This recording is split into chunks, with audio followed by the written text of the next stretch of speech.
سابق army chief general Qamar Javed Bajwa کے Kashmir doctrine کے برعکس نئے army chief general Asim Munir کے نئے ڈاکٹرائن کے تحت کافی عرصے بعد 5 فروری 2025 کو یوم کشمیر ایک مرتبہ پھر سے بھرپور طریقے سے منایا گیا، جس سے اندیا ملتا ہے کہ سابقہ دور کی ٹھنڈی ٹھار کشمیر پالیسی کو ریورس کر دیا گیا ہے اور اب اس حوالے سے قدرے سخت اور جارحانہ رویہ اپنایا جائے گا۔ سینئر صحافی اور تجزیہ کار سہیل وڑائچ انگریزی روزنامہ دی نیوز میں اپنے تازہ سیاسی تجزیے میں ان خیالات کا اظہار کرتے ہوئے کہتے ہیں کہ باجوہ دور کے برعکس اس برس کشمیر ڈے پر ریاست، حکومت اور غیر ریاستی عناصر اپنے ہندوستان مخالف جذبات کے اظہار کے لیے ایک صفحے پر نظر آئے، جو کہ ایک بڑی پالیسی چینج کا اظہار تھا۔ ان کا کہنا ہے کہ جنرل باجوہ کی زیر قیادت 2018 میں ہندوستان کے ساتھ جنگ بندی کے بعد سے پاکستان نے مقبوضہ کشمیر کے حوالے سے قدرے نرم پالیسی اختیار کر رکھی تھی۔ اس دوران اپوزیشن کی جانب سے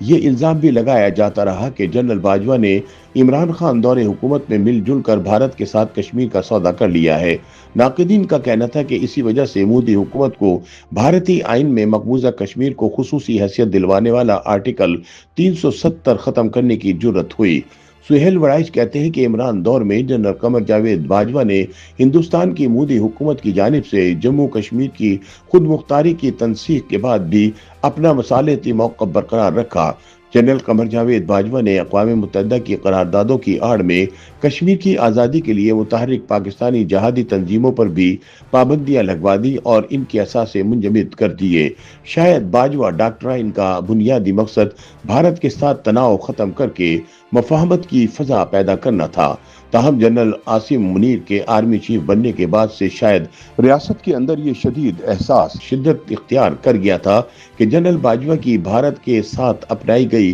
6 برس طویل نرم پالیسی کا کوئی مثبت نتیجہ نہیں نکلا۔ الٹا بھارت کے کشمیر اور پاکستان مخالف اقدامات نے معاملات کو سلجھانے کی بجائے اور بھی الجھا دیا۔ سہیل وڑائچ کا کہنا ہے کہ بھارت اس حد تک آگے چلا گیا کہ اس نے باجوہ دور میں پاکستانی سرزمین پر کرائے کے قاتلوں کے ہاتھوں 20 جہادیوں کو مروا دیا۔ جنرل باجوہ کے دور میں ہی لشکر طیبہ کے بانی حافظ محمد سعید کی لاہور والی رہائش گاہ بھی ایک خودکش حملے کا نشانہ بنی۔ سہیل وڑائچ کہتے ہیں کہ باجوہ ڈاکٹرائن کا مقصد بھارت کے ساتھ امن قائم کرنا، پاکستانی معیشت کو بہتر کرنا اور پاکستان کو دہشت گردوں کی حمایت کے الزامات سے بچا کر ملک کی بین الاقوامی ساکھ کو بہتر بنانا تھا، لیکن بدقسمتی سے یہ اہداف حاصل نہیں ہو سکے۔ پاکستان بدستور معاشی دباؤ میں ہے، بھارت کے ساتھ تعلقات خراب تر ہوئے ہیں اور پاکستان پر دہشت گردوں کی حمایت کا الزام بھی برقرار ہے۔ چنانچہ مبصرین اب جنرل عاصم منیر کے دور میں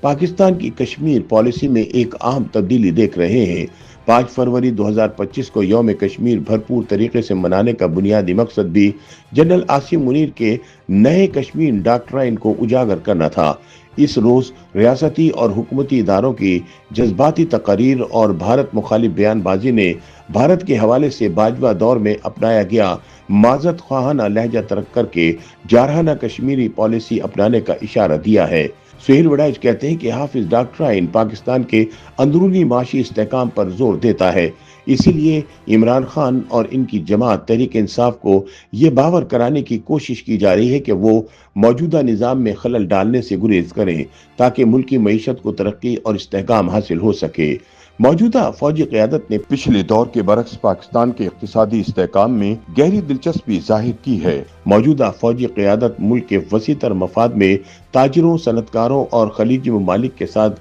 غیر ملکی سرمایہ کاری کے لیے رابطے میں ہے۔